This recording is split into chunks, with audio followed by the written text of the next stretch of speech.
of course, the unity that the Spirit affects, of the Catholicity that the Spirit celebrates, is the Catholicity among a group of diaspora Jews. In other words, the people who were there and heard the apostles were Jewish, but they were diaspora Jews. Jews who came from other lands, right? And so we see in this manual of Catholicity, the first move is taking Jewish people from different lands and drawing them together into a profound communio. But the manual continues. In Acts chapter 8, we're told of the mission of Philip, who first preaches to Samaritans. And now you see the move towards embracing otherness continues outward. If in Pentecost, the embrace of otherness was that we had Jews who came from other countries, Philip's mission is to Samaritans, despised by Jews. They are at best half Jews. And yet the Spirit of God reaches out to draw them into communion. And then we're told that Philip ministers to an Ethiopian eunuch. And the presumption is that the Ethiopian eunuch is now not a Jew, not a Samaritan, but what was called a God-fearer. Somebody who was a Gentile but sympathetic to the Jewish faith.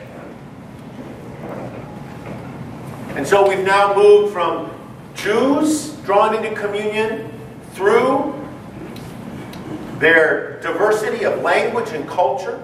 Then the Spirit of God draws the otherness of Samaritans into communion, and then moves out further to embrace the God-fearer who's not Jewish at all. And then in Acts 10 to 11, the next stage in this manual of Catholicity, we have a story that J.D.G. Dunn refers to as nothing less than the conversion of Peter. Right? The conversion of Peter, who receives a vision in which he's invited by the Lord to eat unclean foods. And as the pious Jew that he is, he renounces it. Right? But the vision's repeated. And then, right after that, he receives a messenger who calls him to come and visit a centurion, a Gentile centurion, right? And he comes there, and the centurion asks for the gospel, and Peter experiences a profound conversion. And we recognize this. I truly understand that God shows no partiality. But in every nation, anyone who fears him and does what is right is acceptable to him. And this movement towards ever-expanding Catholicity comes to its term in Acts 15, the Council of Jerusalem, in which there had been some Jewish Christians who were uncomfortable with the mission of Paul and Barnabas to the Gentiles, because Paul and Barnabas were not requiring circumcision and that they follow the law of Moses. And so Paul and Barnabas come to Jerusalem to plead their case. And in a profound and ecclesiologically insightful manifestation of the Spirit, the leaders of the church in Jerusalem come to their decision, which they couch so beautifully. It is the decision of the Holy Spirit and ours, right, to embrace Paul and Barnabas' mission to the Gentiles. Acts of the Apostles is an ongoing meditation on how authentic Christian communion must be Catholic. Great Protestant theologian Karl Barth once said, the church is Catholic or it's not the church. And yet we're slow to pick up the power of this Catholicity, the demands that this Catholicity places on us. There's an African theologian, Lamin Sanneh, who I think is very insightful. And Sanneh has posed an interesting question to Christians. He said, I want you to consider the New Testament and the curiosity that underlies the fact that it was originally written in Greek. And he said, here's the curiosity. Jesus preached in Aramaic. The first apostles spoke Aramaic. And yet our sacred text is not in Aramaic. Our sacred texts are in Greek. He says, what does that mean? That means at the very heart of our Catholic faith, Christianity is a translated religion. From the very beginning, we were moved to take the gospel and to translate it. To have it take root in people's culture and language and practices. What it says is, for Christians, there is no sacred language. There is the gospel of Jesus Christ, which at least in principle can find a home in any language, in any culture. There is no one preferred language or culture. The gospel is to be in the world, rooted in the world, in all of its diversity, in all of its particularity.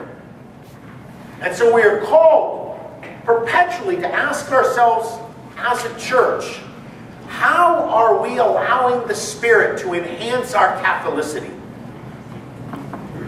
To embrace that which initially appears to us as different,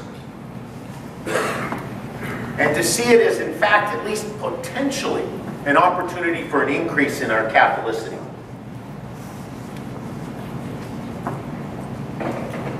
It's only now, really, that we can reflect further on the church now as a communion of churches. A communio ecclesiarum. This is, I believe, from an ecclesiological perspective, one of the most important contributions of the Second Vatican Council. As the Council tried to embrace this idea that the church is not just a communion, but a Catholic communion, it had to take a look at how we've been thinking about ourselves as a church. And so the Council made a decisive move away from an approach to Catholic ecclesiology that had been dominant for almost 1,000 years. Obviously, this is a historical simplification. But for much of the second millennium, Catholicism had suffered from an understanding of the church that we might refer to as a universalist ecclesiology. That is, we first started with the universal church and then thought of local churches as sort of subsets of the universal church, branch offices of some international corporation. And, not surprisingly, the bishops were the office managers, right? And they had to report to corporate. Right? And so there was this whole vision of the church as this pyramid. The great Dominican theologian Yves Congar referred to this as a hierocratic ecclesiology. If we were to diagram it, it might look something like this. So you have a diagram in which the Pope would be at the top, and then the bishops, and then the lower clergy and professed religious, and the laity at the base. This will operate according to this, may not, I don't know if this translates here in Canada, but I say it operated according to the principle of spiritual Reaganomics. Trickle-down theory.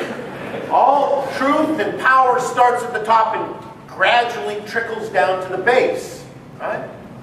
It was a powerful image for thinking about the church, and it shaped the Catholic imagination for almost 1,000 years.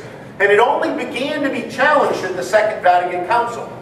But we saw in so many simple ways in Catholic life manifestations of this.